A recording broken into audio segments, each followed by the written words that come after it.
ഇന്ന് നോക്കാൻ പോകുന്നത് തുടക്കം എന്ന ചിത്രത്തിന്റെ ഏറ്റവും പുതിയ അപ്ഡേഷനാണ്. വീഡിയോയിൽ മുൻപ് വീഡിയോ ലൈക്ക് ചെയ്യുക, ചാനൽ സബ്സ്ക്രൈബ് ചെയ്യാൻ വേണ്ടി ശ്രമിക്കുക.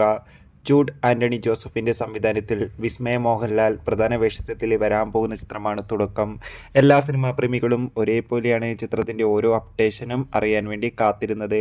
ഫൈനലി ചിത്രത്തിന്റെ ഏറ്റവും പുതിയ അപ്ഡേഷൻ പുറത്തുവന്നിരിക്കുകയാണ്. ചിത്രത്തിന്റെ ടൈറ്റിൽ ലുക്ക് പോസ്റ്ററാണ് ഇപ്പോൾ ആരാധകർക്ക് മുന്നിൽ പുറത്തുവന്നിരിക്കുന്നത്. ചിത്രത്തിന്റെ ടൈറ്റിൽ ലുക്ക് കാണുമ്പോൾ തന്നെ നമുക്ക് മനസ്സിലാക്കാം ചിത്രം ഒരു ആക്ഷൻ എന്റർടൈൻമെന്റ് ആയിരിക്കുമെന്ന്. അതോടുകൂടി തന്നെ തുടക്കം എന്ന ചിത്രത്തിൽ ലാലേട്ടൻ ഒരു ക്യാമിയോ റോളിലെത്തുമെന്നാണ് റിപ്പോർട്ടുകൾ സൂചിപ്പിക്കുന്നത്. എന്തായാലും ചിത്രത്തിന്റെ കൂടുതൽ അപ്ഡേഷൻ ഉടൻ തന്നെ പ്രതീക്ഷിക്കാം. എത്ര പേരാണ് തുടക്കം എന്ന ചിത്രത്തിന്റെ റിലീസിന് വേണ്ടി കാത്തിരിക്കുന്ന കമന്റ് ചെയ്യുക. കൂടുതൽ സിനിമാ വാർത്തകൾ നിങ്ങൾക്ക് പെട്ടെന്ന് ലഭിക്കാൻ വേണ്ടി ചാനൽ ഇപ്പോൾ തന്നെ സബ്സ്ക്രൈബ് ചെയ്യൂ. ജൂൺ ജൂലൈ മാസം ധാരാളം ചിത്രങ്ങൾ OTT റിലീസ് ചെയ്യുന്നുണ്ട്. ചാനൽ ബൈ ചോദിച്ചാൽ ആ വീഡിയോ ഒക്കെ നിങ്ങൾക്ക് കാണാൻ വേണ്ടി സാധിക്കും. അതൊക്കെ ഒന്ന് കാണുക. അടുത്തൊരു വീഡിയോയിൽ കാണുമ്പോൾ